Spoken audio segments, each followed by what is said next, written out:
Well, welcome everybody to today's class for the Maine Masonic College. Let me just quickly explain a little bit here about the Maine Masonic College.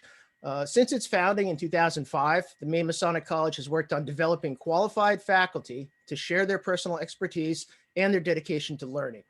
It's the college's goal to offer 2 classes a month, free of charge, with the majority of these classes open to the general public. In addition, there are the 2 semi-annual events. One is the Celebration of the Arts and Sciences. The second one would be the College Convocation.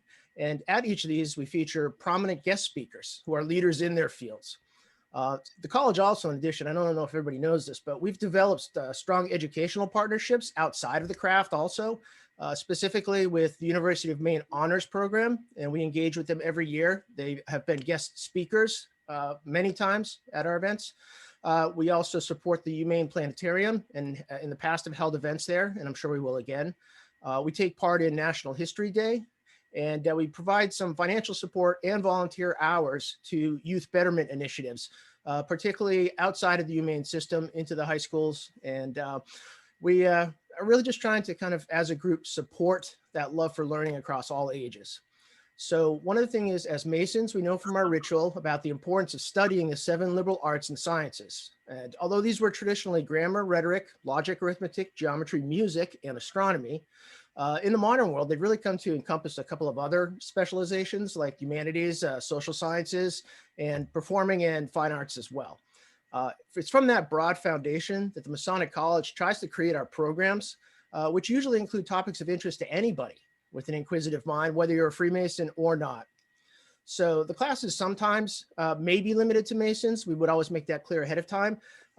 It might make reference to lessons we might have learned in the craft, but it is also our goal to academically engage with anybody in the general public, particularly just to kind of, get a better understanding. The college motto states, and you will see it later, that to bring more light is what we try to do. And we try and do that to everybody that we meet.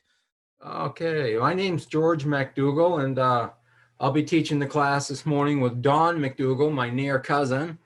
What we'll be doing is I'll take the first half of the class, and then Don's going to come in for the second half of the class, and he'll be talking on really how the brain works. Really fascinating information on that.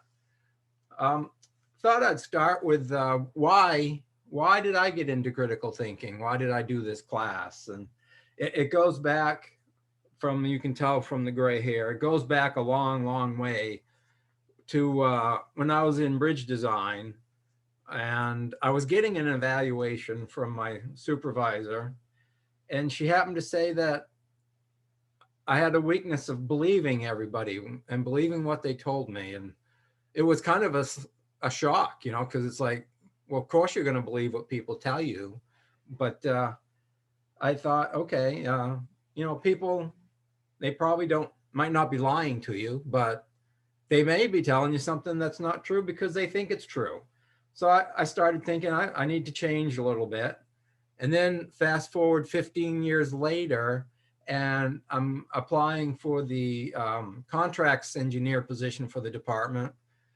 And my soon-to-be boss talked to my old boss and said, well, I really like George for the position, but he tends to believe what people tell him.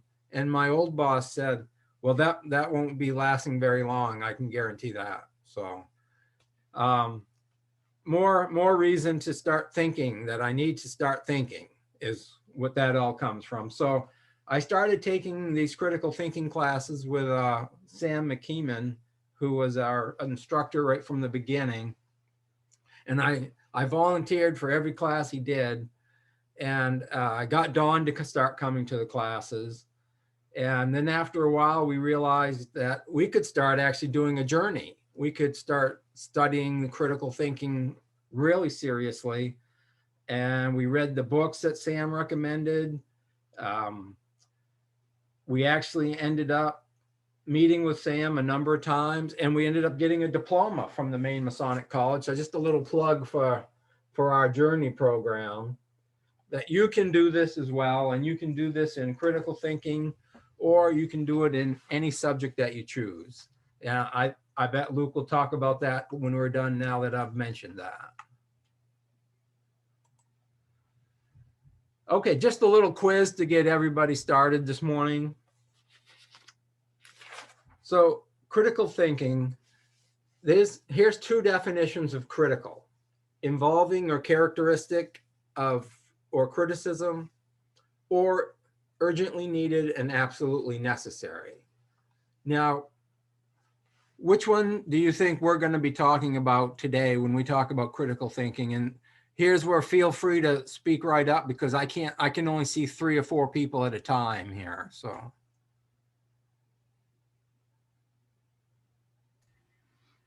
I know number 2 for jumps out at me when I think of critical, something that's very pertinent at that moment. perfect. Anyone else see that or see number 1 or?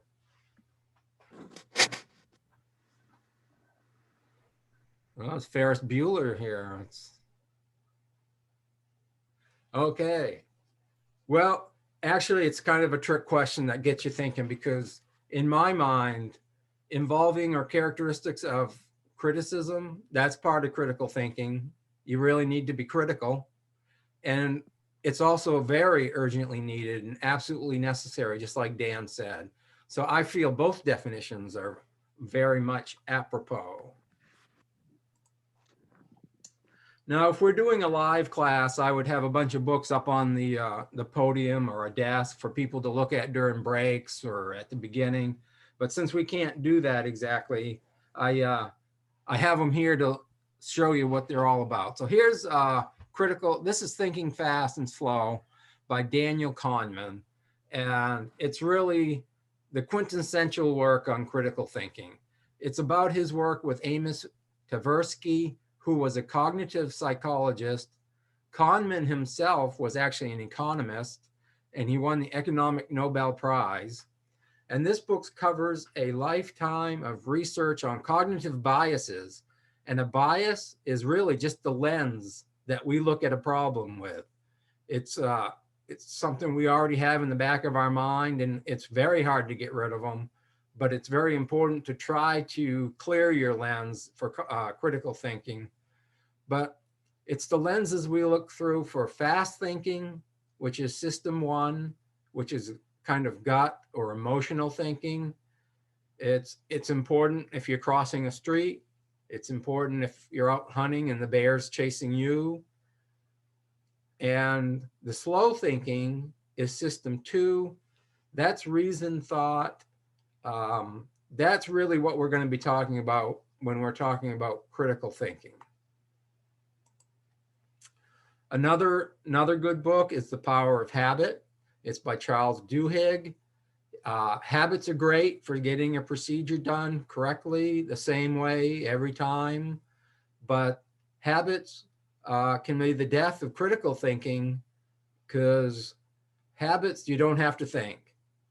And bad habits, of course, are hard to break. This is all about that habit cycle, how you can change a habit and turn it into a good habit. Another part of critical thinking that comes very important is the use of logic. And one way to hone your logic skills are puzzles. So in our longer version of the class, we would actually get into different types of puzzles, and those puzzles come right out of these books. George, I have a quick question. Sure. Regarding the puzzles, I've actually asked myself this before. Is there any kind of, scientific proof or whatever that stimulates the brain, that keeps you sharper longer if you do puzzles on a regular basis? Because my dad was like, a crossword puzzle aficionado, but I can't quote any actual studies, but I believe that for Alzheimer's and things like that, they recommend puzzles, jigsaw puzzles, crossword puzzles. And even these puzzles would be great. And it's funny because here's 3 books, and I'm glad you asked that, because here's 3 books. And even as you read through the different books, there's genres of puzzles. Puzzles that involve measuring, puzzles that involve statistics. And once you learn a little bit about the genre, then you can solve a lot of different puzzles that you haven't seen before in that genre. But yeah, I think this is an excellent way to exercise your mind, just like going to the gym exercises your body, and keeping your mind sharp will Yes, keep there is. you. There's a lot of research on that. I'm going to touch on a few when I get there, but there's a lot of research supporting that, and right through till death too. It we have to keep our brain going. I'll shut up now.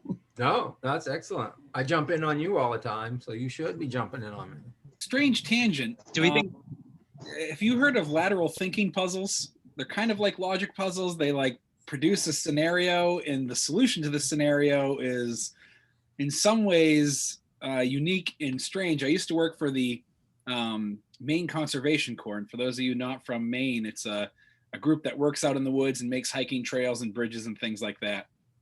And I was a crew leader, and I would do lateral thinking puzzles with the crew around lunchtime.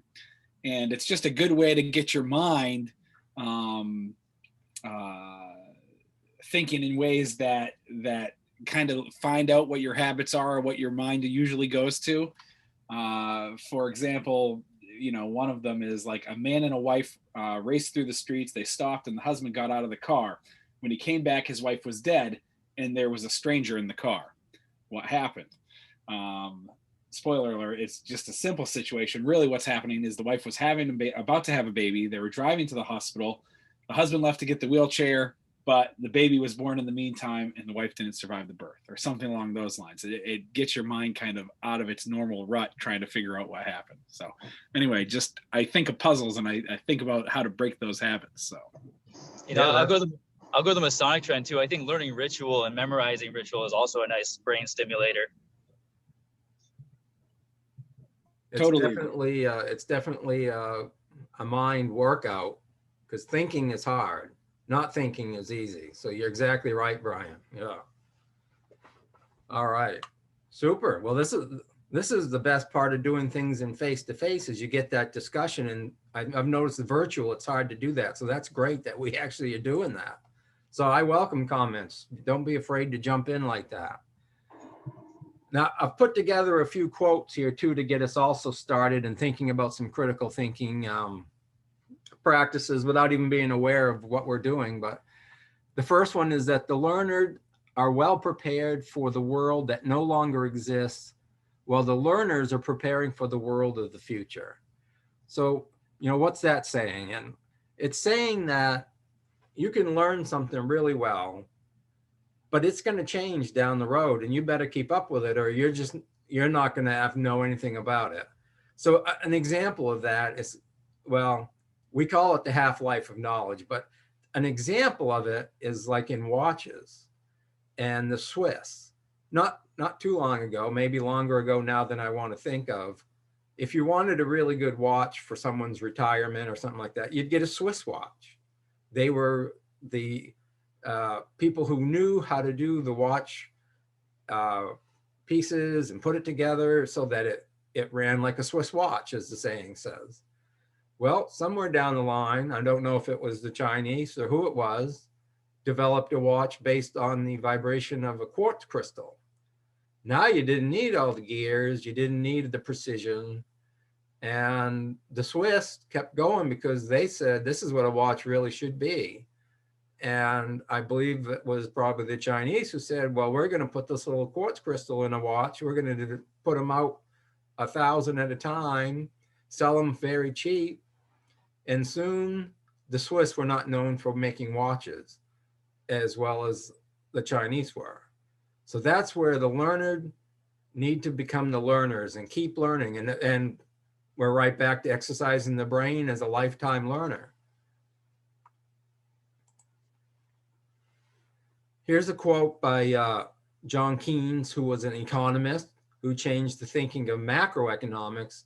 He says, the difficulty lies not so much in developing new ideas as in escaping from old ideas. And I love that. It just hits it right on the head. You get something that works and you stay with it, right? Why change? You just keep going. Well, at some point it's not going to work and you're going to have to develop something new.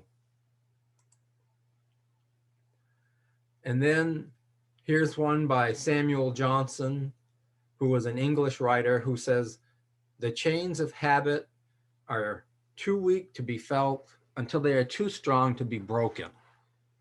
You know, so in other words, you get in the groove and soon that groove becomes a rut. And now it's hard to get out of.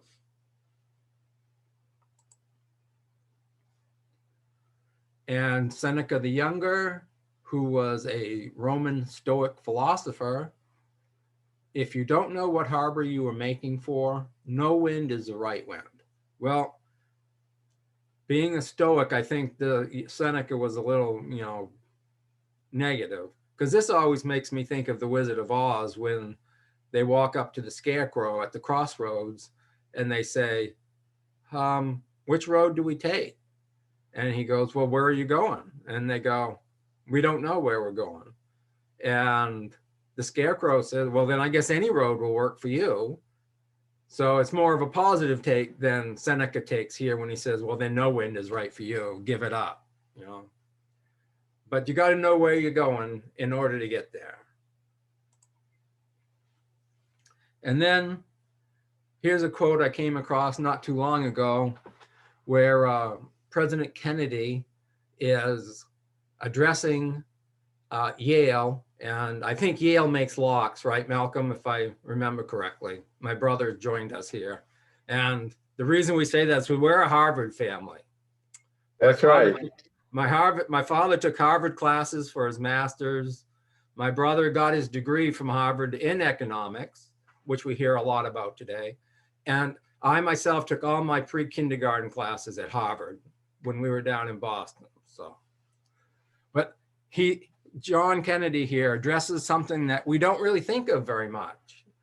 The great enemy of truth is very often not the lie, which we do think of all the time, right? A lie is not the truth. But a lie is deliberate, contrived, and dishonest. But the great enemy is myth, which is persistent, persuasive, and unrealistic. Too often we hold fast to the cliches of our forebears. We subject all facts to a prefabricated set of interpretations. We enjoy the comfort of opinion without the discomfort of thought. I mean, that's really deep. I mean, first of all, discomfort of thought. He's saying again that critical thinking and thinking is hard work. You have to keep at it. You have to figure out what's going on. Whereas you can take someone else's opinion and you can be done with it and you're all set. It's easy. But I think that's interesting. It's not the lie, it's the myth. And that's kind of like when I was talking to my first supervisor and they said, well, you believe everything you're told. Well, yeah, because people aren't going to lie to me. We're engineers. We're not going to lie to each other. Well, even engineers get something wrong in their head and then they run with it for a long, long time. So it's discomfort is the prerequisite to growth. What's that? You said discomfort's the prerequisite to growth. So if you aren't in some sense discomforted by the activity you're doing, you may not be thinking critically in general. Perfect. And Thank you. And I think you have to be careful. You could become arrogant into what you believe is correct when you're not doing your homework to see if it is correct. Right. This also reminds me of the tribalism that you see going on recently. You know, this idea that, again, you don't want to do the work. So the easiest thing is to let somebody else do it for you. Yes. And even if that's totally wrong, you just believe it because it's easier that way. Yeah. It's just much easier. easy. And how far wrong can it be? We'll just run with it. It's much easier to believe a convenient truth than fight against the tides of mistruth. Because if it's on Facebook and Twitter, it must be true, right? If it's on, yeah. We used to say if it's green and white, it must be right, but that dates me too. So, and then one of my favorite authors is Agatha Christie. I read all of her books at least once a year. And luckily for me, I'm not real bright, so it always is a kind of a surprise on the ending on some of them. But Hercule Poirot was her big character, and he says to his sidekick, "My goodness, Hastings, it amazes me at how fast you jump to your conclusions. because Hercule Poirot is a critical thinker, and he is a top-notch critical thinker. I go through the books and I have a lot of pages folded down for different quotes from him that fit right into critical thinking. And poor Hastings, he's an emotional thinker. So he comes up with his conclusions quite quickly because he knows exactly how it is from his heart. He knows how it works. Unfortunately, Hercule usually proves them wrong by the end of the book. So now let's get down to some definitions of critical thinking. So critical thinking defined, it's a habit of mind. And I like that habit of mind because, you know, I feel like I've kind of taught myself. So I formed a habit. I changed one habit and turned it into a good habit. So it's a habit of mind that questions certain assumptions, methods, conclusions, values, principles, rules, or evidence concerning an issue or problem. That's where we were talking about, you know, that half-life. Oh, I'm on the wrong page. That doesn't make sense. Excuse me. So you can teach yourself. It's a self-discipline. It's a self-discipline of mind that thoughtfully follows reason and evidence with an open mind in pursuit of the truth. It's an ability to change directions when new evidence is presented. And so self-discipline, you can teach it. That's important. It follows reason and evidence. It doesn't just say, this is the way it is because that's what I think it is. It keeps an open mind because you can form a theory, but something can come along and change that theory. Don't throw away the evidence because it doesn't fit your theory. Change your theory so it fits the evidence. And that's that ability to change directions. It's also a set of skills that give appropriate consideration to observable evidence. It allows for seasoned judgment. And when I read seasoned judgment, I read wisdom. And we've all heard of wisdom. And it requires full appreciation of the problem. So don't just look at one little piece of the problem and solve it with just a little bit of evidence. Look at the whole problem and use all the evidence that is in your sight. It's a mental process that faces problems with integrity, prioritizes issues. It gathers and interprets evidence. It's aware of assumptions because you have to be aware of assumptions, not only your assumptions, but someone might tell you something that's purely their assumption. So you need to know that. It draws conclusions, it exercises judgment, and it tests those conclusions. So there again, if something doesn't fit your conclusion, you need to go back. And we're going to have a slide a little bit later that shows how you would go back in kind of a circle. But that's almost like fortitude in my mind. It's a mental process. It's hard work. You need to have fortitude. And it's interesting to hear with integrity. There's another word that Masons are quite familiar with. And I used to have a lady who worked for me who went through a horrible divorce. And she had a plaque on the side of her cubicle. And it said, once integrity goes, all else is easy. So that always struck me. I like that.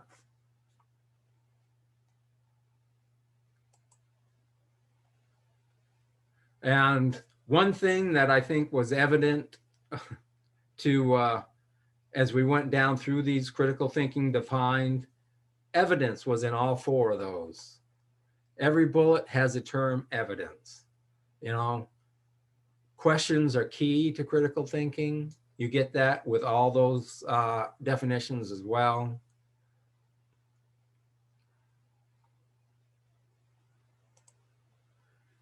Now, to apply critical thinking, it's typically employed in decision-making, problem solving, or judging. And it's really valuable in everyday life. I find critical thinking comes all the time, is needed all the time. Doesn't always come all the time. It's needed all the time. Skills include objective observation, not just watching from the sidelines, but actually paying attention.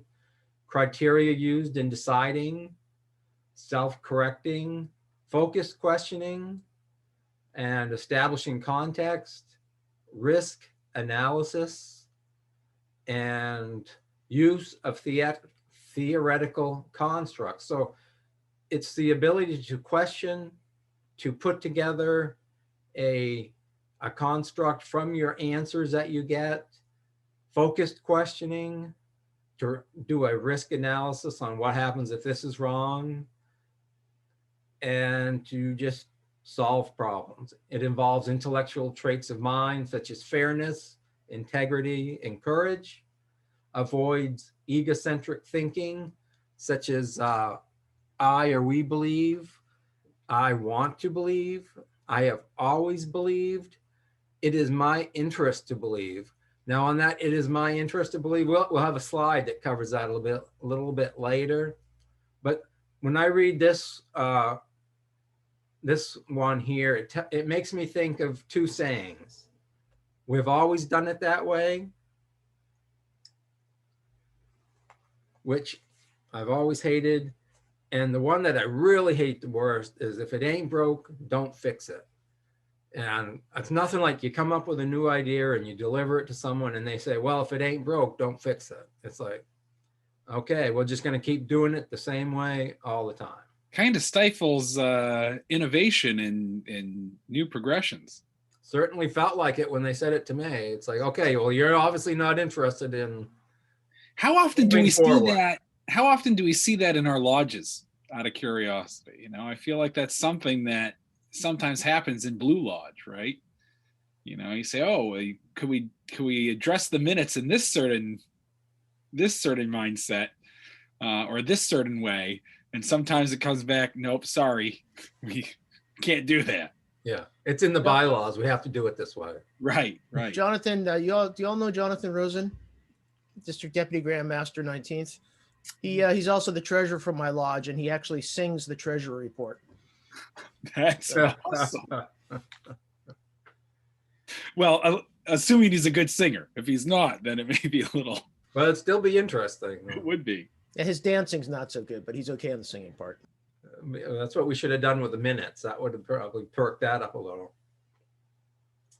All right, so applying critical thinking also includes a set of values such as questioning traditional institutions, customs, beliefs, processes, challenges authority, applying evidence, and uses a scientific method.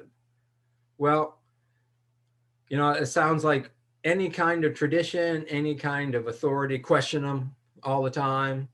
And probably that's not the best of advice to give someone. But I think it's good and important to understand that traditions and authority, not always one size fits all. There's different situations and we need to change our traditions to fit the situation. Now, here's that cycle that I was kind of talking about a little earlier. And I don't think it really matters where you start in the circle here when you are applying your critical thinking skills, but just for an example, say you start with analyzing, you know, what are the problems, what are the issues, and then you kind of move to reasoning of where the data comes from. I actually think that reasoning and evaluating should be reversed here, because then you have to evaluate what is relevant. And I'm wondering if you should analyze it and then kind of evaluate the data you get from analyzing and then reason. But I think you can go any way around the circle you want. And I think you can cut sideways, cut across if you want to solve your problem. So, you know, you start to solve problems and then you make decisions, you analyze to see if problems are solved. Like I said, I'm not sure the order of it is that important, but these are the steps that you need to go through. So a critical thinker uses questions as the basis for action. So asking actually why really gets you a long ways finding out what's going on. In fact, there's a book on leadership called Start With Why. It's on my list to read. I haven't read it. I just like the title, but Start With Why. If you keep asking why, you're going to get a lot of information. I suppose there's a certain point where it's too many whys, but I've often heard the expression, the 10 whys of critical thinking. So I think you can go quite a long ways. Critical thinker understands the different norms and rules of different contexts and acts accordingly. Now, what's really interesting is the context of a situation changes almost the definition of things. So when I was in highway, back at work, the highway program, I was a liaison between finance and administration and the project managers. And of course, finance and administration tends to keep the money and keep track of it, and project development tends to spend the money. Well, we had a system called Promise that came out of the 60s, and it was developed into a system called Projects, and it had a category called Estimate. Well, estimate was pretty simple definition, because for project development, estimate meant how much a project cost. And how could you ever interpret that any other way?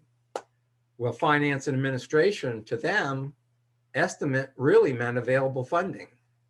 So you can imagine some of the discussions that project development would have with finance and administration when you don't understand the definitions that you're using. It took about a year and an accident before I stumbled on the fact that they were talking about something totally different than we were talking about. So that's where context comes into it. And boy, that was frustrating until we figured that out. Then we put in a new column for available funding, and everything started to make a lot more sense between finances and project development. Another story about context is really a punctuation story, but it works really well for context. And I'm gonna do some different stuff that I've never done before, but here's how the saying goes. A panda walks into a bar, eats, shoots, and leaves. Now, we're gonna go to the audience again. And how many people thought the panda came into the bar and he had bean sprouts and banana leaves for supper? Okay, I can't see everybody because I'm sharing my screen, but how many people thought he came in and had dinner and then shot somebody? Anybody? That's more entertaining than the other interpretation.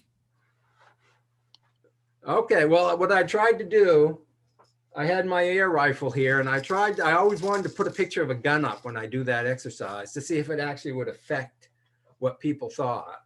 So what I tried to do was get in there and do a little mind control on you. And of course, that never happens, right? You know, when you watch TV and see a commercial, no one's ever trying to get you to do something. Well, of course, they're trying to get you into that thinking fast so that you don't pay too much attention to what they're telling you and you go out and buy their product. But that's what context is. And I was hoping that gun would sway everyone to 100% that he came in and shot somebody. But, so a critical thinker tolerates ambiguity. Well, this took me years to really figure out what that bullet was because I stole the slide from someone else. But a critical thinker has to keep ambiguous because you don't want to come to a conclusion too early in your reasoning cycle. You want to keep an open mind. That's what tolerates ambiguity is telling us. Critical thinker tends toward alternative ways of thinking and acting without a crisis or trauma forcing him or her to do so. So this is the watches all over again. You're building a watch, you're the best in the world. Why would you change anything, right? Well, a critical thinker's got to look at it and say, and you know, the better example is phones, because everyone understands cell phones, right? I mean, my first cell phone looked kind of like this, right? And had all kinds of buttons on it. And that was the best thing you were ever going to get. Well, then they developed, this thing that opened up, flipped open.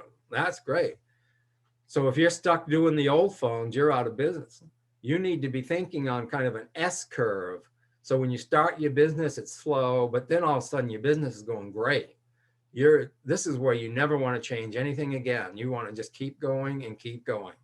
Well, then someone develops the flip phone and your business starts to kind of curve over. And that's the S. The ideal place to make the change is not up here, it's here when everything is going the best. So when they come up with the flip phone, you want to come up with the smartphone and really beat them up. So just a quick thought on that, George, to kind of tie it together, it seems like in order to be successful in that innovation, the time to be critically thinking about what's going on in the market is when times are good, not when times start to turn on you. exactly. Once they turn on you, you got to really scramble. You got to form a lot of different strategic committees to come up with a lot of useless ideas before they come up with something that I had heard something that it takes like 40,000 ideas to get or 4,000 ideas to get 10 that you should at least look at. And out of those 10, maybe 2 that may be viable. I had heard that in a podcast somewhere out of Silicon Valley, that you want to fail fast, fail cheap, Yeah, that's interesting. Thank you. Yeah. Hey, George, can I put something up on the screen for a sec? Sure. So I need to unshare. I can't remember where that is now. It's up at the top. I'll do it for you. There you go. Okay. I don't know if you guys are familiar with Banksy, the artist. He's a graffiti artist, very famous graffiti artist. But when you're doing the panda thing, you need something like this if you really want to mess with people's heads. Yes. If you could send that to me, that'd be great. Okay, sorry. That's exactly what I need. Back to the serious stuff.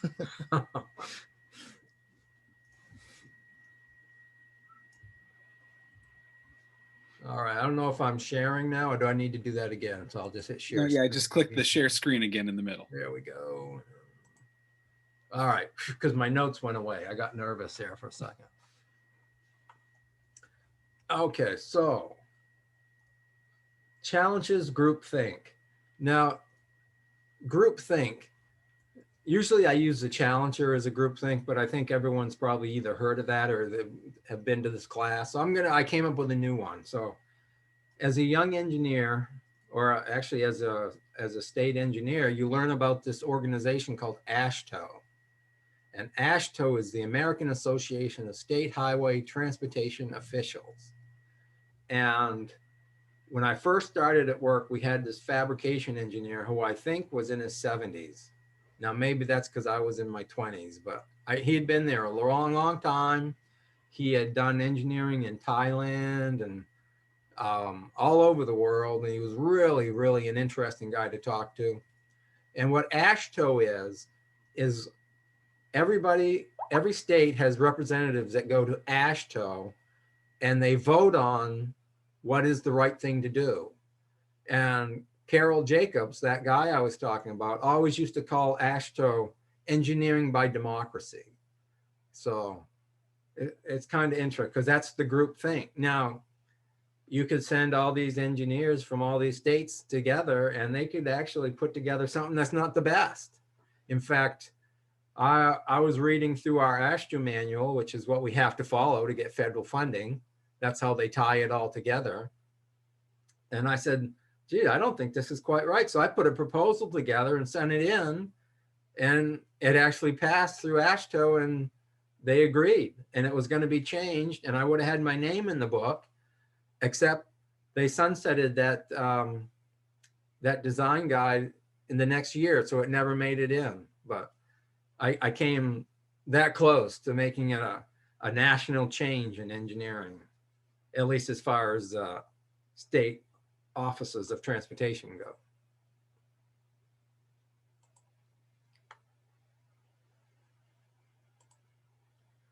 All right, a critical thinker questions the standard, accepted, or the right solution to problems. Does not blame, but seeks information because it doesn't really matter who's at fault. It's you got to get to the truth and you got to get the problem fixed.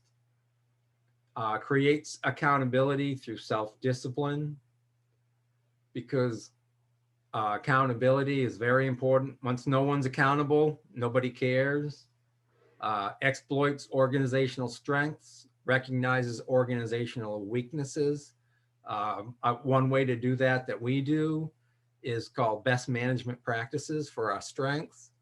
And the BMP manual has all the things that have worked in the past so that if you have a similar solution, a similar situation, you can go into the manual and find something that has worked before. Sounds almost kind of like I'm saying the opposite as I did before, but you have the choice to use it for certain situations. Now, recognizing organizational weaknesses, believe it or not, we have another book that's not best practices, practices to avoid. So, critical thinker believes the future is open and flexible rather than fixed and determined. Because if you think the future is fixed, then you might as well not even bother to try to think through solutions because it's all determined for you. And critical thinking behavior raises important questions or problems and formulates them clearly and with precision. Knowing the problem is half the battle. Gathers relevant information and interprets that information in a reasoned fashion, not just what fits your hypothesis, all of the information. Drives toward well-reasoned conclusions and solutions, doesn't just jump to conclusions like poor Hastings. Thinks and proceeds with an open mind, recognizing that others may have different information or interpret it differently. So there you go. Now that's the importance of a committee. Everyone always makes fun of them, but you know, it's everyone's different view, biases. Their bias, their lens at the way they look at it is different than the way you look at it, and it might be more truthful. Yeah, George, I think sometimes it's useful to use the word filter instead of bias because bias carries the bias of being negative. That's right. It's kind of old-fashioned, isn't it? Perfect, thank you. Communicates effectively in order to increase the understanding of all parties, balancing understanding other viewpoints with not being unduly influenced by others. And there's my problem right there. That's why I got into critical thinking. Keeping things to yourself is not a good thing, and sharing your info with others is a good thing. Critical thinking behavior is to apply methods of logical inquiry and reasoning. So in short, critical thinking is the triumph of epistemology, which is the science of knowing, versus orthodoxy, which is adhering to accepted, established, or traditional ways. Okay, now we have a case study, and I think case study is used here just because it makes it sound more scientific. I was actually trying to figure that out this morning, but I'm going to keep it. I like it. It's scientific. And Tom W. is our first case study. And I'll just let you read through here. And what you're going to do at the end, after you've read through this paragraph, the couple paragraphs, is look at these choices of college majors below and come up with what you think Tom W. would probably do based on what you read. And then just for my information, I'm kind of doing a little study. Let me know which of the college majors you think is actually have the most people enrolled in it. So I'll give you a few minutes here. I'm running kind of late. I don't want to cheat Dawn again like last class. So not too many minutes here. It's funny, it's so small, I thought, oh, they'll never be able to see that on the screen. And then I realized, well, we're not going to project it. It's going to be on their computer.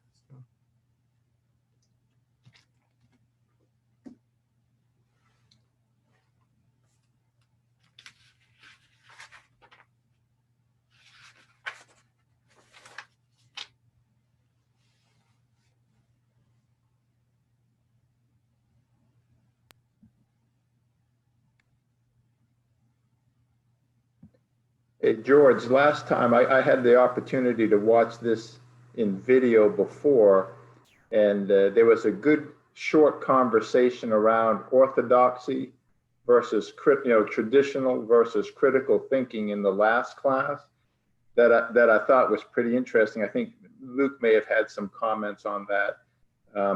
But it's interesting that your paragraph calls critical thinking the triumph over traditionalism. And I can't really imagine a more traditional group than the Masons. So, and to be perfectly clear, people should know I'm not a Mason, and I am a traditionalist. So I just think it's interesting some of the words that slide in as though critical thinking has to triumph over traditions as opposed to being a partner with traditions.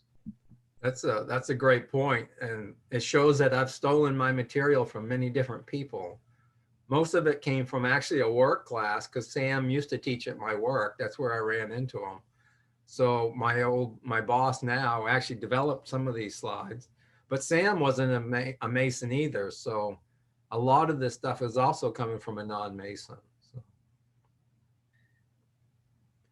All right, excellent. Thank you for that. Thank you. How are we coming on this now? What do people have for some answers? Let's go to the board here. Feel free to speak right up. So This is Luke. I think he's an engineer, but I think the one that has the most enrollment is computer science. Okay, I didn't even know if that existed anymore, but good, perfect. You would know, so. Donald says law. He thinks that that Tom chose law. I would agree with law. Mike says law. Okay. And why would you think that? Donald or Mike, and David also thinks law. All these folks who think law, tell us why. Order and clarity. He has a strong moral code, but more self-centered. He's it looks like he's almost by the book type of a person rather than exception-based. Cool. Now, what did you think was the most popular?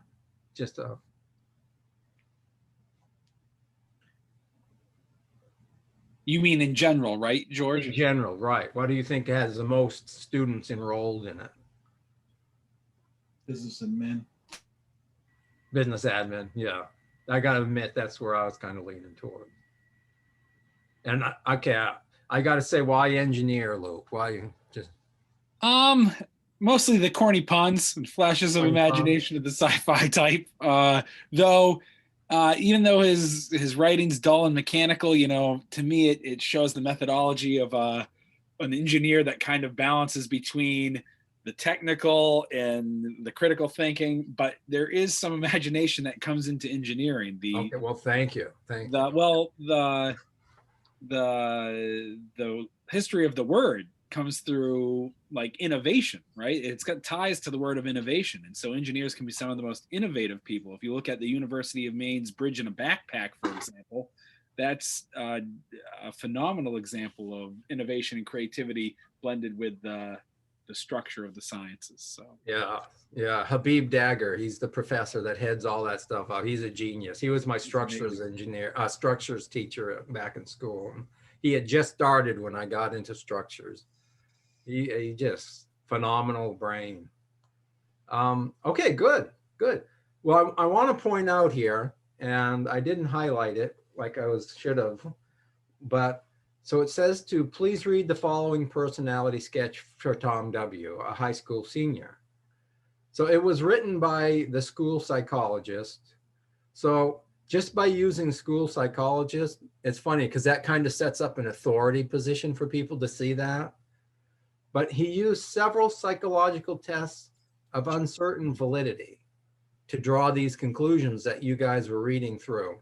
So this exercise is really kind of a way to show to you that you can have these facts written out nice and clearly, and they can mean nothing because they're all based on invalid tests.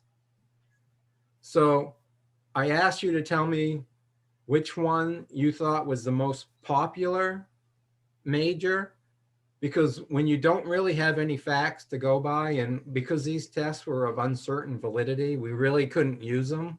So we had nothing to go by. You have to go by what is the most statistically probable. And the most statistically probable for me would be that Tom W. would go into business administration, simply because of the fact that that's where the most people go. In my mind, that's where the most people go. I had a professor back in school that would give you a problem to solve, and he was in sanitary engineering. So it was usually, you know, a sewer or something like that, septic. And he would give you like 20 different givens to go by. And this was unheard of for us young students, engineering students, because we're used to getting something and using it. Everything we get in a problem, we would use it. And he said, well, in real life, you're going to get a lot of information and only a little bit of it is going to be worth using. So he would give us a ton of facts and we would have to pick which one was actually useful. So this exercise is to show you that not everything you hear is factual and something you can use. Hey, George, that's super interesting. The fact that you use school psychologists for a person of authority. If you had said guidance counselor, I probably would have disregarded a lot of the information just because it's not like a psychologist. So that's a great call. Thank you. Yeah, because our guidance counselors, they used to just be teachers that moved over to that position, right? When we were in school. Now you got 3 or 4 to every school, and they're all trained in psychology. But yeah, that's good. Thank you. The psychologist gives people the idea that, oh, this guy knows what he's talking about. Okay, now this is from the Da Vinci Code, because not only do I read Agatha Christie, I also read sci-fi, like Luke said, and I also read the conspiracy theory books by Dan Brown, like Da Vinci Code. And one of them in there talks about this picture by Da Vinci, which is The Last Supper. So what's the controversy with this picture? Well, if you read the book, it comes right down to this part here, because of course the picture itself is Christ in the middle with his disciples on each side of him, and it's the night before he's going to be crucified. And people got looking at it and they said, wait a second, this person to the left of Christ, or on Christ's right side, but our left side, looks awful feminine to be a man disciple. So then the story comes out, it must be a woman. Maybe it's Mary Magdalene. And then the fact that Christ and this person, maybe a woman, form a V. Well, if you read Dan Brown's book, it gets even more information out to you, whether it's fact or fiction, who knows? But the V is a symbol for the chalice. And the chalice is the ancient symbol for woman. So Da Vinci here is telling us, plain and simple, that that's a woman. No question about it. And it must be his wife. And then it leads to a whole bloodline for Christ. And it just, oh, it's amazing what you can just keep adding and keep adding. That makes it sound so genuine. But this is called scotomisation, and it's the psychological tendency in people to see what they want to see, or as we said earlier, what they not see, what they don't want to see, you know, or see what they have to see and believe what they have to believe in situations, in themselves, in anything, even in a painting, due to the psychological impact that seeing or not seeing it would inflict. So here we are with the filters again. I mean, you might have a religious filter and you're looking at that differently. You might be a conspiracy theorist and, you know, you just love to tear things apart, and that's your filter. You're going to go through here and see it and tear that thing completely apart I don't know if you particularly want to ruin it for someone else, or you just like to come up with almost like a puzzle in your own mind, and you're just going to keep running with that. But here's another example of how things can be changed. Another really good one is numerology. I love hearing people talk about how things are all related just because of coincidence, they happen to be related this way or that way. And Don does that too. He's probably going to cover that. He does a great skit with cards in our live performance that makes it look like he's a fortune teller. It's great. Okay, another case study here because we're scientific. So we're going to have a case study. And here we're going to read through this quick thing here. It says, imagine a woman named Linda. Just read through that. And then below are a bunch of choices we can make about Linda's life. And in this case, after you read that and see the choices, let me know why this choice that are 1, 2, and 3 are most unlikely.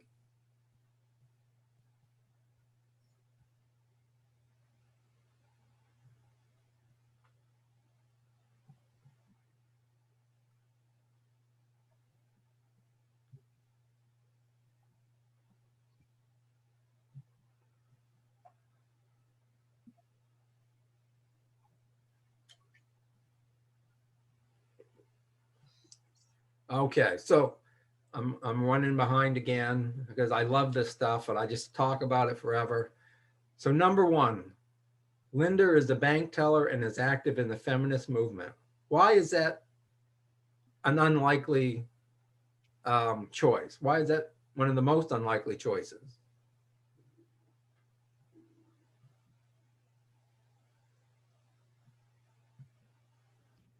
Well, it's got to be more unlikely than the number 3 one because it's 2 things that could exclude versus 1 thing. Well, what do you mean? I mean, it sounds like she's a teller and she's a feminist. So we're going to pick that and get 2 out of the choices, 2 for 1. It's perfect. No, that's exactly right. Because when you have 2 choices, the chances of it being right are, what's the word I'm trying to think of? You multiply them together anyway. So if it's 1/2 of this and 1/2 of that, the chances of both of them being correct is 1/4 because it's 1/2 times 1/2.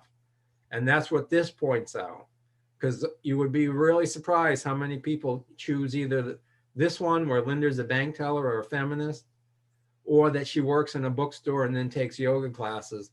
And invariably, they always follow it up with like Linda is a bank teller as a second choice. And it's like, well, that's statistically, that's impossible. Maybe by reasoning through, you can see that she would be both, but the statistics would be the single ones first. So that's basically to get across the point that when in doubt, what are the odds? So one of the books I read that I didn't throw up here is called The Drunkard's Walk. And The Drunkard's Walk is not about how to mix martinis and stuff like that. It's about a statistical term that's randomness.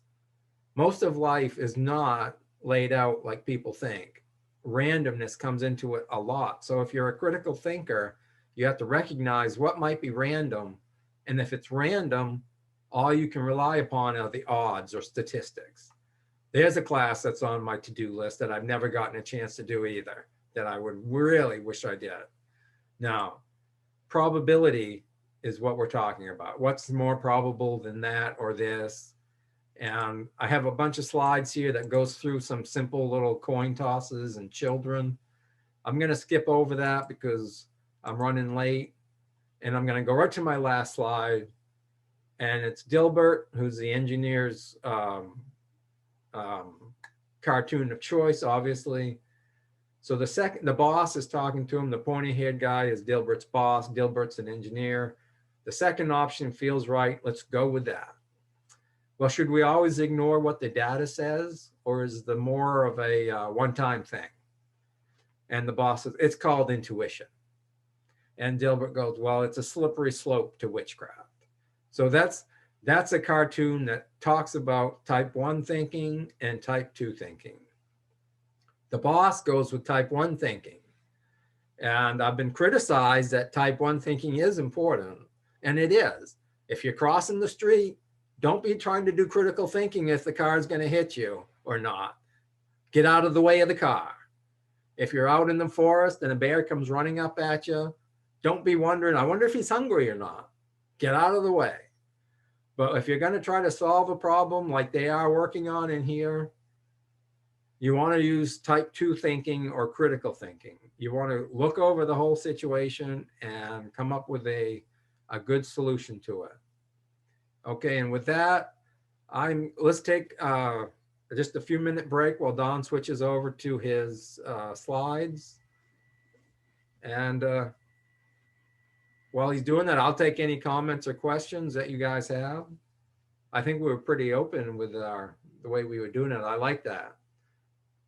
You don't have to worry about interrupting me because I got everything written down on notes, so I can pick up exactly where we left off. I do have a quick question on this one. It's funny about the intuition and, for that matter, emotion as part of decision making. When I teach virtual reality, we talk about the two levels of thinking. First off, being a hardwired reaction. The second one being an analysis of, whatever evidence is being presented to you, combined sometimes with emotion. So in this critical thinking, is there any place, in your opinion, George, for emotion or intuition at all? Boy, if you want to get someone to not be thinking, get them mad. If you get mad, you really have a hard time reasoning through anything. You're going to be just screaming. You're going to be talking off your guts. I don't know. I don't see too much of it in there.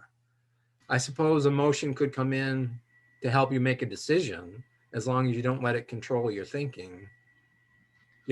Take the emotion into account, but don't try to be thinking through the emotion. That's commercials, marketing and commercials try to get you into feeling one thing, so you're not really thinking about what they're doing with behind their back with the other hand. One other thing that I had a question about too is when we're studying VR, we try and build on things that are familiar. So in other words, in virtual reality, if you create, say, a kitchen, okay, and you're standing in a kitchen, a virtual kitchen, you already have a lot of shorthand for everything around you. You know what a pan is, you know what the pan does, Same thing, for instance, if the first time you ever encounter a red ball, okay, as a child, you're conceptualizing it into a single thought, meaning what is the color red? What is a ball? It's a round shape of a certain size. Well, how does it react? Does it bounce, etc.? And then you create shorthand. So if you ever see a ball in the future, you have a concept of it already. So my question about that too is, when you're doing critical thinking, do you have to disassemble everything down to its absolute components, or can you go with pre-built concepts? Yeah, no, that's a great point, because that's one of my downfalls right there. Is I'll have it in the back of my head, so I assume you have it in the back of your head as well, and I won't say enough. And boy, my wife comes on me all the time about that. She goes, words are cheap. Why don't you use more of them? And it's like, well, because you already used them up. And then that's the end of that discussion. But you're right. We have our own nomenclature for stuff, and we just assume, like the estimate, everyone's using the same thing for the same purposes. And it's interesting that you mentioned that, Dan, about people knowing, okay, what a pan does, etc. I'm trying to remember the name, the name of the word. But for example, on your computer, you throw files into a trash can. Well, that's not really a trash can, but we identify that symbol with a trash can so we understand what its actual purpose is, right? It's like when you answer your phone, the icon for a phone doesn't look like a cell phone anymore. It looks like one of the old 1980s style phones that you pick up. I can't remember the name of that, but you're using known stuff to introduce new topics. yeah, it's like the save button on your computer. It's really a picture of a disk that we haven't used for 35 years, All right. I thought I'd start this a little different than some of the others we've done. I thought I'd start with humanity's need for critical thinking. And so I thought I'd start with this old engraving. This is the Flammarion engraving. It was the way humans viewed the universe up until about, maybe 1600 or so. They saw the earth as the center of the universe. There was this canopy of heaven where the stars and the sun and everything floated on. And then behind the canopy of heaven, we had the area for the gods. And so all the gods lived out there. And some, of course, as humans are, some people claim to have walked over on the earth to this canopy of heaven, looked under and looked out to see it. As always, we have people who would do that. So, you know, I'm not sure what their rationale was for looking out there and having that much information. Anyway, so then that was the way Aristotle and so forth saw the universe. Well, then we had critical thinkers come in, and they started inventing telescopes and so on and so forth. And eventually we got up to where we had the Hubble telescope. And let's see if I can get my, whoops, all right.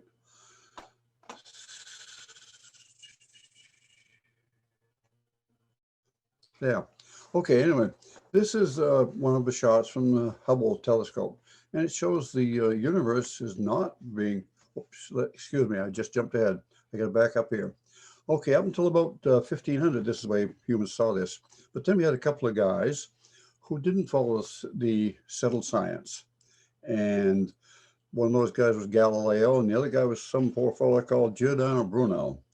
And Galileo said, no. They said, no, the earth isn't the center of the universe, the sun is. And then Giordano Bruno said, no, that's those stars out there, they're nothing more than just suns like our own. Probably got planets around them, maybe even creatures on the planets. Well, that was so far out of the settled science that they tried to force them to take it back. Well, Galileo was smart enough. He said, okay, I take it back. He recanted. And Giordano Bruno said, no, I'm not going to. That's the way it is. Well, they had a way of dealing with these people who didn't follow settled science. They burned him at the stake. That was in 1600. So a critical thinker who actually had a better idea of how the universe works than someone else, he got burned at the stake for his thoughts. So then we wait a few hundred years, and we have the Hubble telescope in the 1990s, I believe that went up. And some of the people get to wondering, well, what's out there in the empty parts of the universe? And so they focused this Hubble telescope on a spot about the size of a pea held at arm's length on an empty spot in the southern hemisphere. And they exposed that for about 14 total hours of exposure. And when they developed that had about 5,000 galaxies in it, along the lines of this one. And you can see these all galaxies, you know, I don't know, maybe for that one there was 5,000, so there's I don't know how many here, several, well over 100. And you can see occasional star in our galaxy, these starburst shapes. And then we had, and these people built on the critical thinking from earlier times. They started with what Aristotle thought and then worked their way up through and building on what other people did, Hubble especially. Edmund Hubble, they built this telescope. And then, of course, they started taking pictures of individual galaxies, looking into them, and we had these beautiful gas clouds, nebula, and so forth. So this is where, as long as we follow critical thinking, if each of us works as best we can with our critical thinking, then humanity as a whole is going to benefit and progress forward. Hopefully, we call it is forward, it will progress that way. So this is a little pitch for each of us to develop our own abilities and contribute what we can. Then I'll go to the critical thinking is. So the reason why we have to do critical thinking, work with this, our brain is not hardwired for the various tasks that we encounter. And then we have to develop those connections within our brain to do anything. And apparently there's been quite a lot of research done on this. Washington Post followed a study where they trained participants in different areas of mental cognition, you know, critical thinking, reasoning, memory, and so forth. And then they retested those people 5 years later, and it showed that those participants who had worked on their critical thinking actually showed a benefit even 5 years later over a control group. And what we're working with is critical thinking is we're trying to, this is a quick diagram of our brain. And we have a left and a right hemispheres of it. And the right side of our body is controlled by the left hemisphere. The left side of our body is controlled by the right hemisphere. And then each hemisphere has got, at least in this diagram, I don't know how many, 2, 4, 6, 8, about 12 parts to it. But these parts are not hardwired together as we're born. The brain has to form its own connections within its various areas. And part of the way this brain does this, I'll flip back and forth on these a little bit.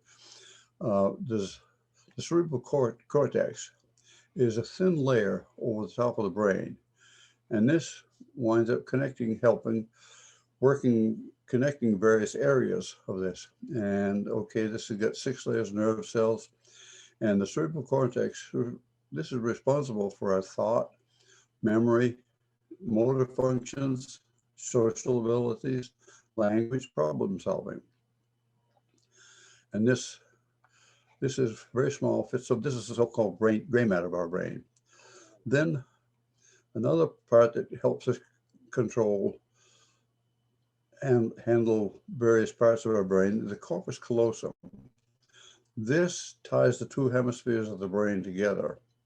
And when we think of these 2 hemispheres, remember optical illusions and so forth, our left eye is controlled by our right side of our brain, our right hemisphere. Our right eye is controlled by the left hemisphere.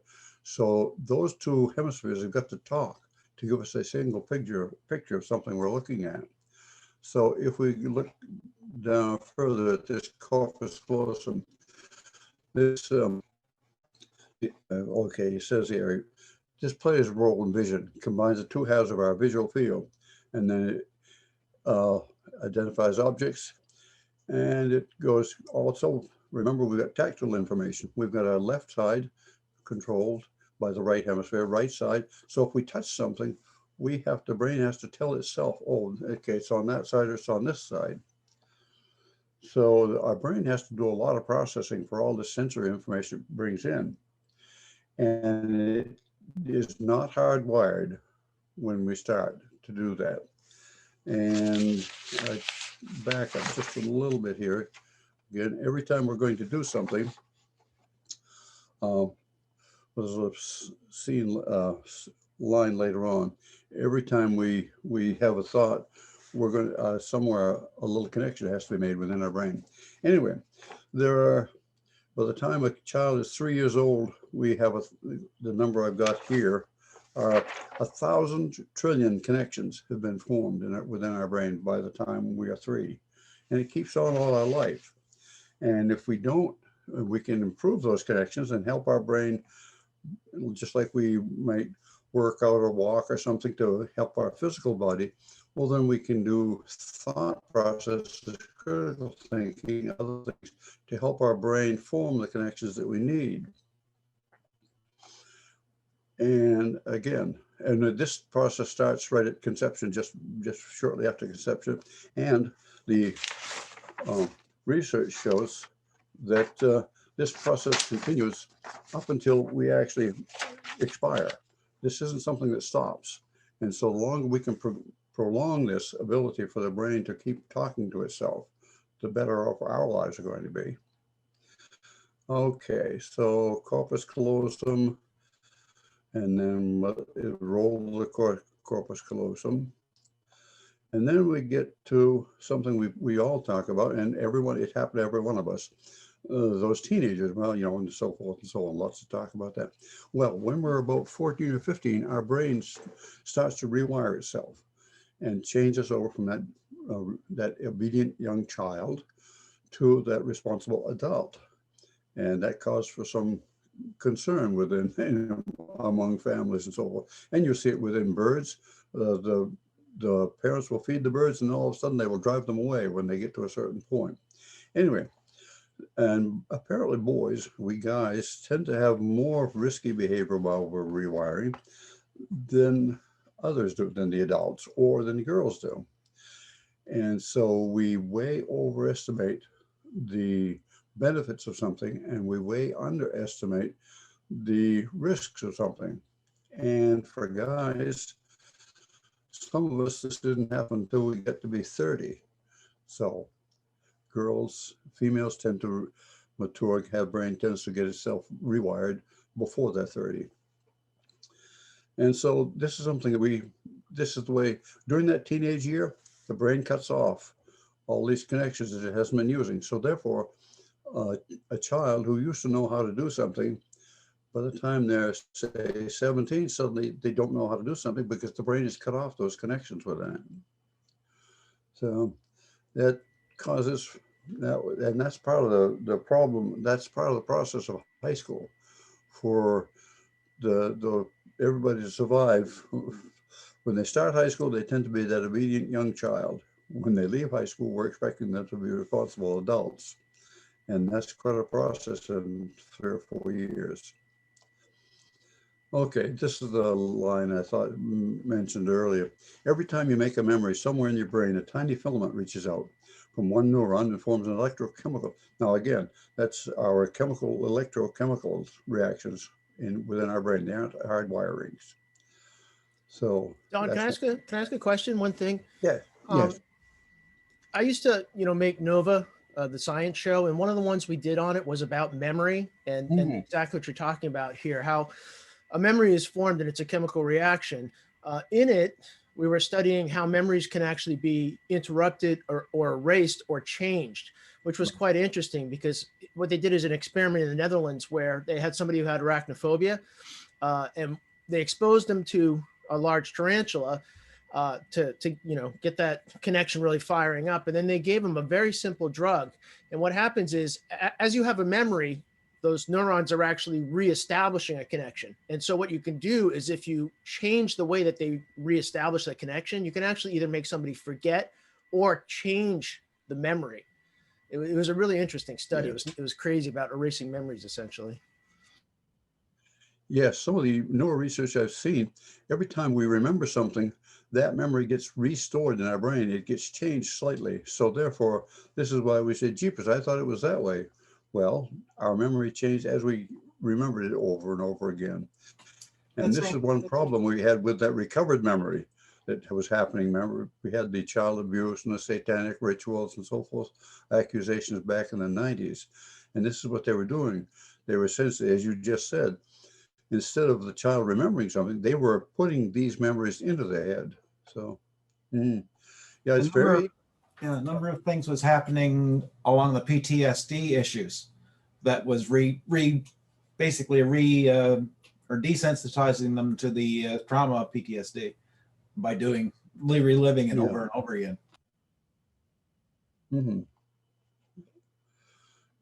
So, and again, this the figure that by age 3 is like 1,000 trillion, so forth. I have no idea what the number, how we pronounce that number, but yeah, imagine by the time we become mature, the mature brain, much larger two brain, how many connections we must have in that. Anyway, and we talk about memory. Okay, so we've probably all seen this triangle and what we remember. And some of the data is we remember about 10% of what we read, 20% of what we hear, 30% of what we see, half of about what we see and hear. And then finally, and someone mentioned this earlier, our Masonic rituals. 70% of what they say and write, 90% of what they do. So therefore, as a candidate, when we go through our Masonic ritual, we see, we don't see much. We tend to be just hearing it. So therefore, we're retaining maybe 20% of what that ritual was about. All right, as we were going through our various degrees, initiates an EA or whatever. And then finally, when we become members of our lodge and start working, actually learning these different parts, which we all should do. We should not allow one or two guys in our lodges to be the person who knows this lecture or that lecture. We each should, unfortunately, we haven't all done it. We should learn all of those so that we know 90% of what we did. Okay, so then, but is this learning in our memories. We're able to store long-term memories, but our working memory, the one that we have to go with when we're trying to do some project, and this is fairly high. Most of probably other numbers I've seen are between 5 and 7 for the average things we can do. And our working memory is when we're going to put up a board in the kitchen with cowpoke hangers or something. And so we measure it and we go 57 and 3/8, 57 3/8. And we go down to our table saw and we start to measure it, and we measure it out 53 and 7/8, 53 and 7/8. It's our working memory, doesn't hold that long. So, and then here's, I'm going to have a bunch of these things. Now, I've downloaded these from the internet. The internet is full of these different items to work with our critical thinking, and our brain teasers, our riddles and so forth are supposedly, research shows that these are very good at working at adapting and improving our critical thinking skills. Okay, so very quickly, if you would count the F's in this sentence down here. First half of February is often the fastest, so forth. Okay, how many did we get? Just, how many you got? You got 9 out there? 7 is what I count. George? Must be missing some. Okay. For me, when I count these, I see if the F is in the first of the word, I see that very quickly tend to show up. So if I started counting here, I would count that one, and I see this capital F in February, and I tend to skip it. I don't see the F in the last of half, nor the F in of. This is very common, apparently. Actually, there are, as far as I know, there are 9 items, 9 of these F's in here. So we got 1 there, 1 in the half, 1 in the of, 1 in the capital F in February. Then we've got often, and then we got fastest. So we've got 6 F's in that first line. Then down here, we've got F in freezing, F in frigid, and another F in the of. So,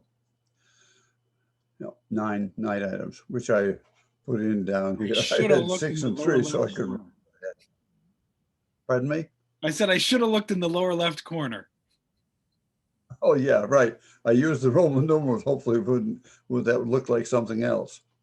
Okay, so now I'm going to do the same thing, a similar activity, which, okay, now, spell them out, same to yourself. So say the months of the year in alphabetical order.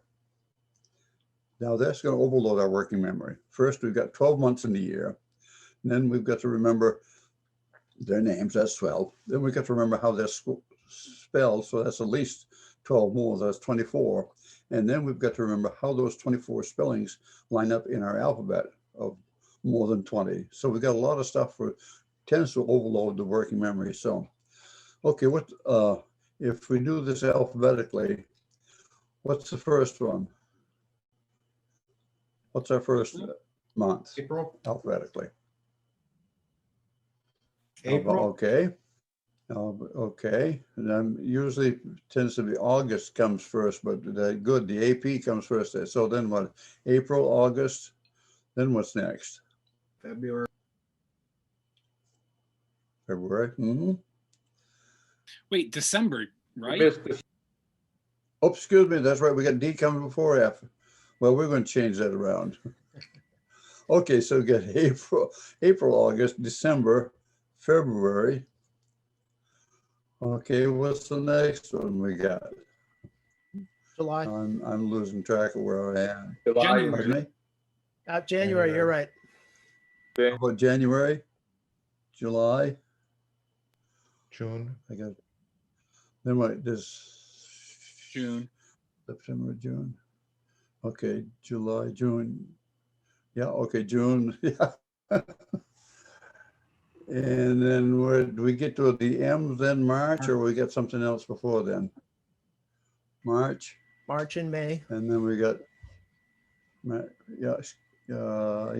May, that order, yes. November. And then where we got Pardon me? October? Oh, October.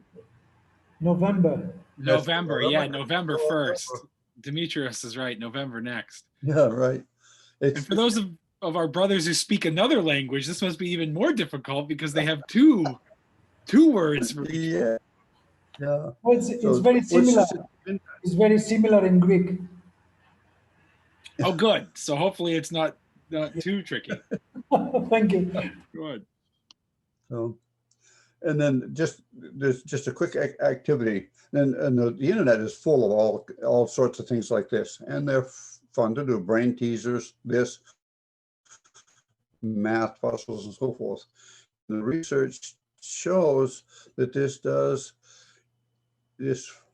our brain gives our brains a chance to exercise and build connections within and among these different parts of our brain, so we can function more efficiently, and hopefully for the betterment of humanity as a whole. Okay, this one isn't quite so bad. This change it to a math, but anyway, some of our birth date with month, day, year.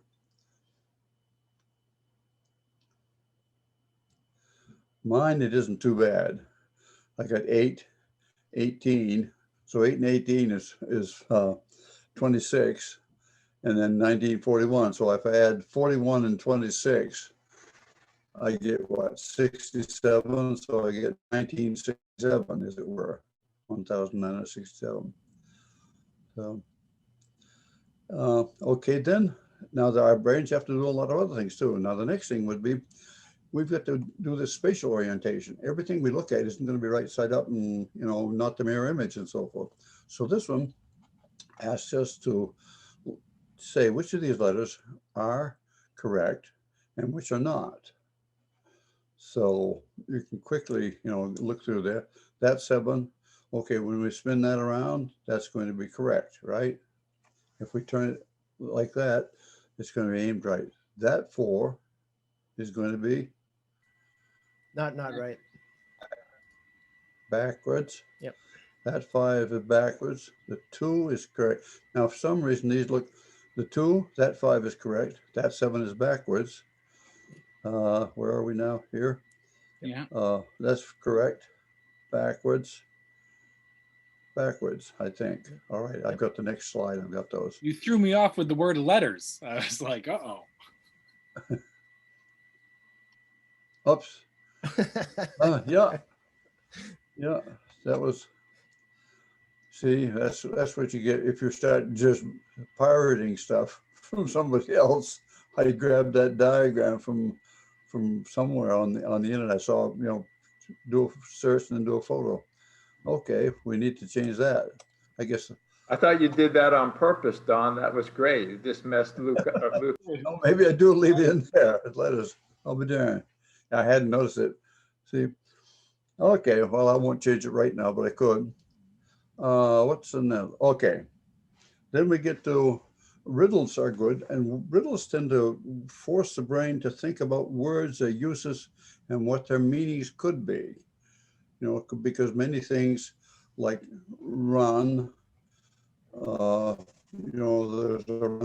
usually runs in stockings and so forth, and there are runs for a gate, that sort of thing, and faucets left on running. Anyway, so, and for me, I don't do particularly well with these because there's so many possibilities it could be. What runs never walks, mouth never talks, head never weeps, bed but never sleeps. And I found that one easy. That was river. I don't know if that just jumped into anybody's head. Yeah. Okay. Yeah. Now I see that doesn't jump out to me as river, of course, where I found it. I did with that. So somehow those words don't describe this thing for me very well. All right. Other things now, again, riddles, and especially now this works well with young children too. The earlier we start exercising our brain, the better off we're going to be. And so we're going to develop more connections within our brain, among the parts of our brain. Okay, again, A woman gave natural birth to two sons, born same hour, same day, same month, same year, but they're not twins. Okay. How could that be?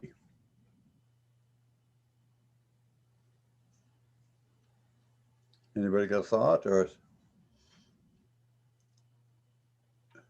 Yeah, there you go, George, right. Right. So instead of twins, then, and that is, of course, then they are, could be triplets, could be quadruplets, could be anyway, some multiple births. Nice. Doesn't say that she gave only two sons. Now this next one that's going to be coming up tends to be easier many times for younger children than it is for adults. Which direction is this bus headed? Left, right, I guess. I mean, my knee Course, they jerk ride a reaction school is from left to right, just because I don't know. For me, that's predominant because I read that way. But Okay, then which side of the bus are the doors on? Well, you know, the school buses, they're on the right-hand side of the bus, right? So therefore, the doors are on the opposite side. Therefore, the bus would be heading this way. And this one, from what I've seen, school children, younger children do a better job than adults and olders. So we start, I'm not sure what. I like start Pete's putting more answer. He problems says that in. bus is headed to school. Yeah, right. Of course, they ride one every day, so therefore they say, well, I can't get on this side of the bus. They know which side, you know.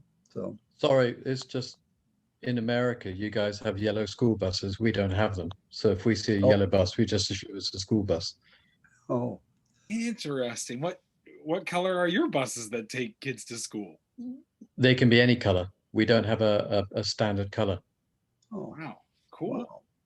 Yeah. So a local bus company will put in a bid to provide the school service. So it could be any color. Wow. do you have mandatory, stopping, like warning lights on yours? Just out of curiosity. No. I think some of them do have them, but I don't think it's mandatory. They just lay on the horn, make sure people know that. Car drivers behind them do that for them.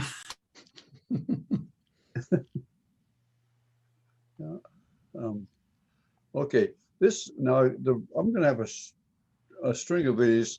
These are given tests by, they're probably named for the psychiatrists or psychologists who started using them. Anyway, this is a Stroop test. And what you're supposed to do is say the color of the word, not the word. So we can say red, white, green, brown, and then green, red, brown, white. That works fine. And I get over here and I start saying white, nope. So go ahead through, try saying those as you go through them, saying the color, not what the word is.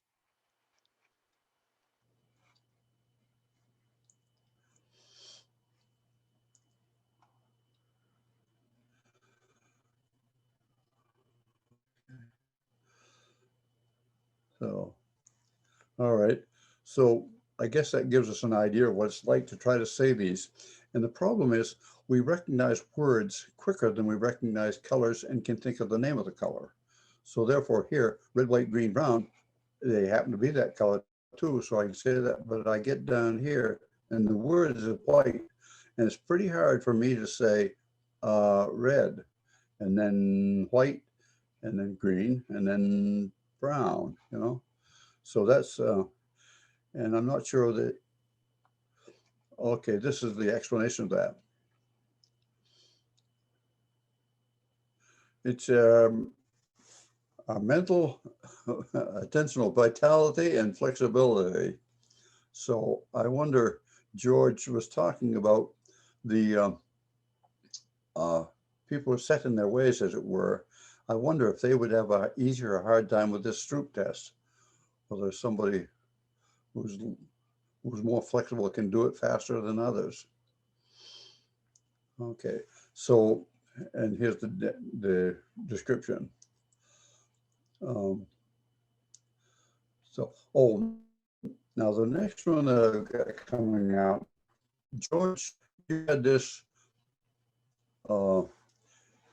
this last time we did the class, where A and B are the same color. And yet, given the shadow that's in here, it makes that B look lighter or something. Anyway, so I found this on the internet again. I found everything on there. So, yeah, we want to be, I'm not sure where this, as far as putting this on Facebook and this, where we are with legalities. Are we, since I pirated about everything that's in here, you know? Yeah, I think you're fine making reference for academic uses if you're not profiting. So, Yeah, and right. by the way, I held There's my a lot of- hands up here to block out the rest of the light, and it's absolutely true that if you just kind of in a sliver look at those two, it's easy to see. Okay, I think I can make it flip back and forth. Yep, there you go. See that, and yet when I got it like that, B does not look to me. I can't make it stay looking like that to me. And yet, just as soon as I flip them together, this is one of the advantages of technology and the internet. You know, I don't know. I could draw that out, I suppose, and then cut out parts and pieces and form them together. But I can download a couple of these images and use the mouse and flip back and forth. You know. So anyway. I don't know if that's got a name or not. In art, we have that. There is a name for it. It's eluding me, but as things recede, they lose saturation and they lose contrast. So the fact that a cube or a square in the middle has a little bit better contrast than the ones in the back, you don't really notice it because your brain is thinking, oh, it's just depth. Yeah. And what we learned in Dan's class there, was it geometry of art or? Yeah, the secret geometry of art. That's how you fake perspective or depth in a shot is by having the saturation and the contrast fall off. Uh-huh. Yeah, using wired rules to force perception. Yeah, I've got others about color perception down here too. We will get to, but they're along this line, and then. This one. Okay, in this diagram, there are 12 black dots on this diagram. And they're here, here, here, here. Black dot there, there, there, there, and down here. And yet, when I look at that, I cannot see all those black dots. And this apparently emphasizes how our peripheral vision cuts out the stuff that isn't terribly important. The brain cuts it out. And I'm not sure what it proves. It shows that our peripheral vision, we cannot trust what we think we saw. And this is where eyewitness accounts of accidents and stuff are not trustworthy. Not that they are misremembering or something or forgot it. Their brain cut out that part, considered that extraneous material. So if I'm looking up here around this thing, my brain considers those black dots down here extraneous and doesn't bother to show them up for me. If I glance down, I see them. So, and then the next one is if we have colors, it changes. I think you were just mentioning this, that see, this is not a light blue background here. This is all white. And yet I cannot see that. I can stare at that as long as I want to. And my brain takes the picture from the two eyes, stuffs it together and says, oh yeah, look at that. We got a light blue film on this thing. I find if I use my fingers to like block out everything but like one or two blue lines, that kind of helps a little bit. But as soon as you have them all there, you've got your light blue shading. Yeah. Yes. Uh-huh. Yeah. Okay. And then we've got these things. We stare at this and they start moving. And I don't know, I tried to quickly find out what was happening here and I couldn't. I was kind of running out of time. But anybody know what happens with our brain, why we see those things moving, even if I sit still? Some of them, we move forward and backwards and they move. This one is, we just start and they start crawling. Anybody have any wild idea what's happening within our brain? Yeah, they do. Even with one eye, they do. I was wondering if it's something to do with the two sides of the brain, but holding one eye, they still do it. They still crawl for me. the next one, this is, okay, this are after images, retinal. So we stare at this a while, and this, the dots blink out. Then all of a sudden there's a green dot starts going around that circle. And after watching it a little while, and now I don't see the hole blocking, well, I see actually the green circling it. And after a little while, I start seeing a halo of green dots around the outside of this. And this is where they're, well, what is it? Is that called something about fatigue or something? Anyways, they call it retinal afterimage. But when we stare at one color for so long, all of a sudden then you look off the wall and you'll see something else entirely different. I think that's why scrubs are green, because of blood. Mm-hmm. And then the next one, this one, got a name for this one, sounds more impressive, Troxler's effect. Okay, if we stare at one spot in this screen, I have to be a little bit close to me to do it, but if I stare that long enough, we have to stare for about 30 seconds. And so, okay, go ahead, start now. And as we stare at one spot, all of a sudden those colors start fading out.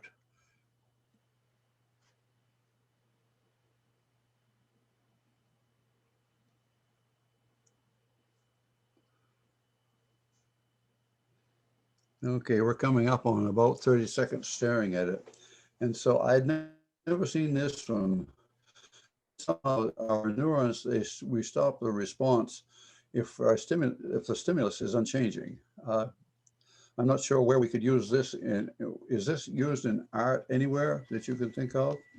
Well, yeah, I mean, there's implied motion, and I think maybe this ties, at least for me, to camouflage, and basically that if the neurons don't need to be firing, then it's just not using the processing power. It moves over to something like motion or high contrast.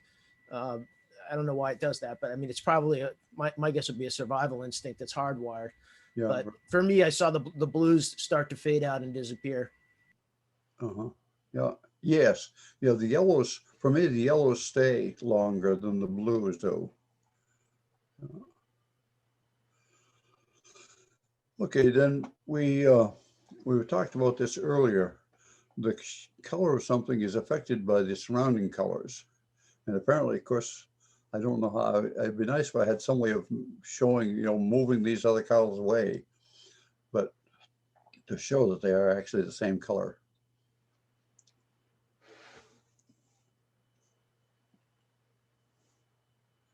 Wow. So, okay, so-called, and again, the name we can put on this Munker illusion. And so our perception of what something, and of course that was that previous diagram where the checkerboard, and it's the color that was those squares, the darkness that was affected by the surrounding shadow that was coming on it. And then and so we can do this Don, are one. you saying those circles are all the same color? Yes, yes, all the circles are the same color. And so I don't know how I can, I was trying to do something that would, Again, using my fingers to like block out some of the lines, I can get some of that. And it's yeah, it's weird because it's pink and then it's yellow. It's yeah, weird. Oh, yeah. And then, okay, then this is a common one that we've had, but this was a good diagram which showed we wouldn't have to put a straight edge up across it to show they're parallel. They do not appear to be parallel, and yet we looked at those squares, yeah, they're the same width, but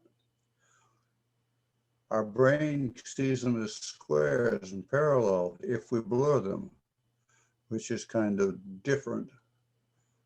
See, there, not blurred. So I don't know that I've seen that. I've seen that happen before, where you could blur the images and get that. I used to have to put a straight edge up against them to see it move. That's sort of interesting when you consider the two parallel lines. Pardon me? I didn't hear. What, Walter? Don, that's interesting if you apply it to our general symbol of the two parallel lines. Oh, yeah. Even those could be blurred. Yes, yeah, yeah. That's right. We have to be careful with the parallel lines that they don't look bent or something, do they? We're cautious with it. And then, of course, another example we've had before, perspective. And if we take a little bit of a straight edge or something like that and put it up here, we can, you know, kind of do a quick measure and say, wow. And I can stare at this thing for, I don't know how many times I've done it. Apparently this Roger Shepard put this together. I didn't realize it had a title, but they're the same. They're identical tables. And we've done it before. When we're doing it live, what we do is we hand out scissors or something, a piece of paper, cut them out, and they fit right on over each other. So, and this, of course, this is what you do in art all the time, right? Your perspective and vanishing points and all those sorts of things, you know, which when I designed one of my chicken coops, I didn't do. I built it nice, plumb, straight, square, and level, and it was the awfulest looking box you ever seen, you know. Kept the water off the chickens, but it didn't look like the, you know, I needed to do some perspective work on it or something. And then we've had this triangle before, kinesis triangle. And so our brain substitutes in here. We'll get to that a little bit. So we see these missing spots, blanks, and so our brain substitutes in, puts the shape in there for us, which I suppose would have some benefit for us if we're out in the woods being chased by a bear or something, maybe. This is And part of okay, that's this is for part of this. that's Gestalt principle. I don't know if that rings a bell for anybody, but when we talk in VR about trying to make things immediately recognizable, they use Gestalt principle for how things actually work together as a group and how we fill in certain things and make connections just like a knee-jerk reaction. Yeah, yeah, right. So in your art, what you're doing is putting together an image that our brain can process into a whole, which has meaning, has feeling, has many other things. There's a lot of, you're playing with our brain a lot in doing that art, you know. Why don't you do a study of that and write that out for us so we can understand it, okay?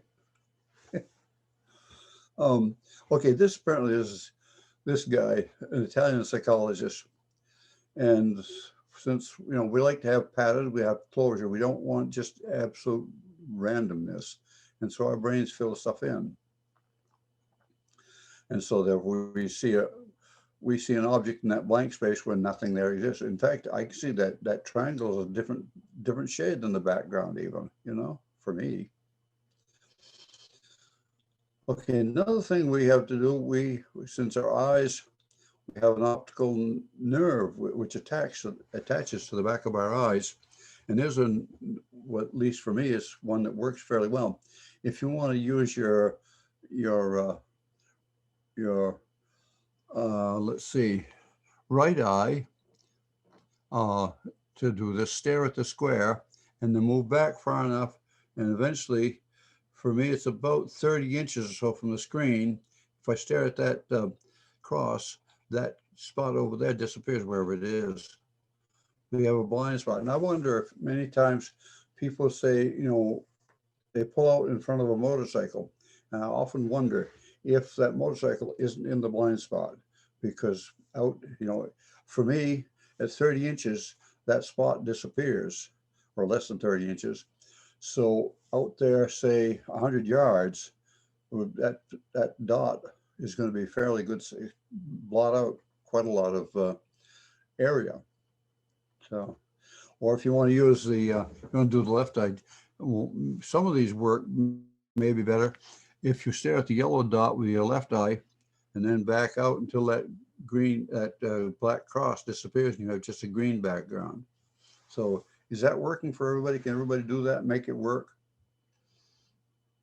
Another way that we have done it in the classroom, we just have the students put two spots or something on a sheet of paper, a line and a dot or something like a square and a dot, and have them move the paper back and forth from their face and see.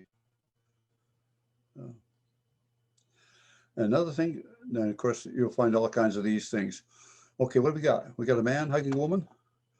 If that's a man hugging a woman, he's got high heels on, he's got kind of tight slacks on. Or is that a woman bent over hugging a guy sitting in a chair with a flannel shirt on or something? So, and again, we see all kinds of processes, and I don't know whether there's a difference. Some of them, they purport that there's a difference. If you see a woman or a bird in a tree, then you have a different personality. I don't know. So, and of course, again, now this is a form of art using cameras. That people do this a lot, putting together photos that don't look right. How are we doing for time? Whoops, we're just about up to 11 o'clock, aren't we? Okay, there's all kinds of math riddles that we can use. And then very quick one, 2 plus 2 is the same as 2 times 2. So then this one asks us to find 3 different whole numbers whose sum is equal to their total. And some stuff like this too. Number 2, guy's got some animals on his farm, and he only keeps sheep, goats, and horses. At the moment, all sheep except 3, all goats except 4, and all horses except 5. So all sheep except 3. So that must mean that there are 3 goats and horses combined. Okay, so if I've got 3 goats and horses, I have to pretty much, I wind up doing algebra with this, Luke, you know, I just automatically.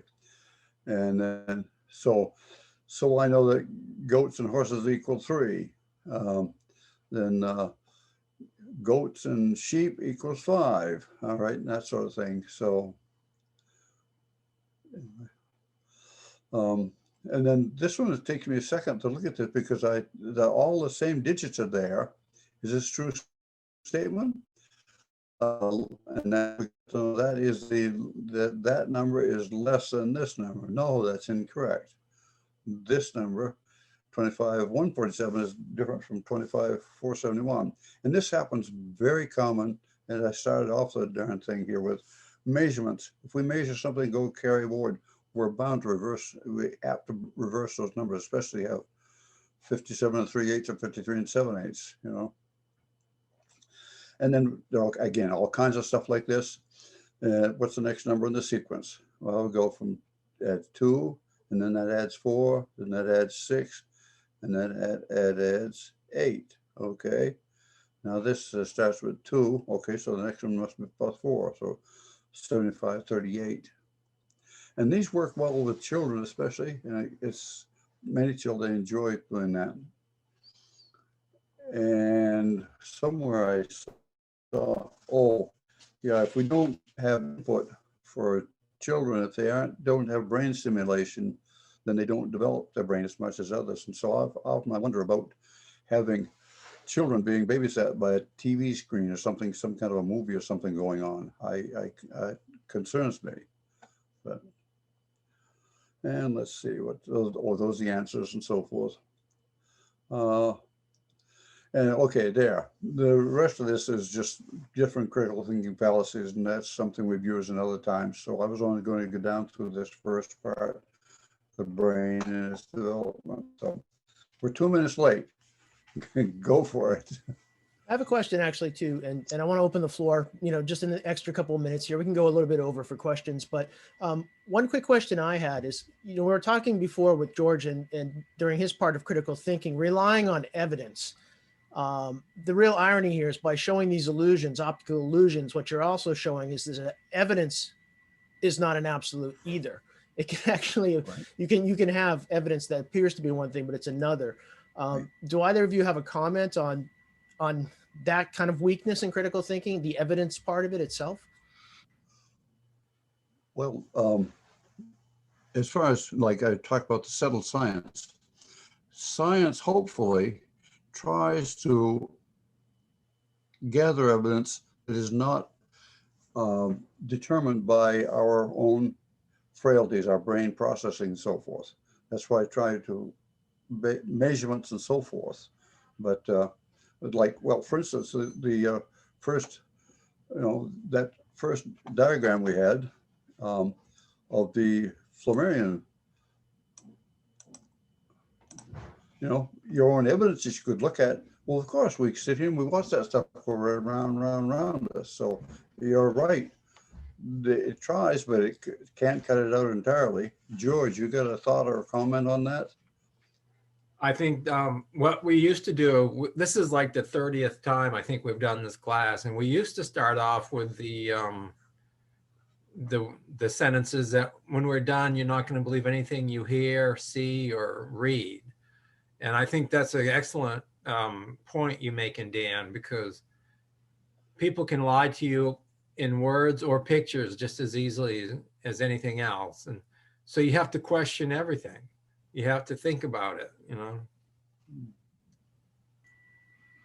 Any other questions from? And they can lie to you with their. With their what? Yeah. Go ahead. I was just going to ask any other questions. Well, they can lie to you with the thoughts and memories. Right, exactly. Especially if you chemically manipulate them or, yep. Any other questions from the floor? I'll open it up here before we finish up today's class.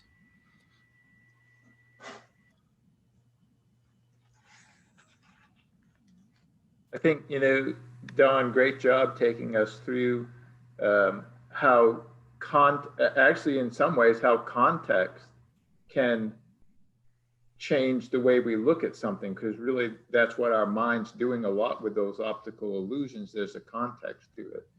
So I think we think about facts, and facts are the way they are today. There is, Don, you mentioned there were a certain number of moons when you did this presentation before around Jupiter or something, right? But the facts changed.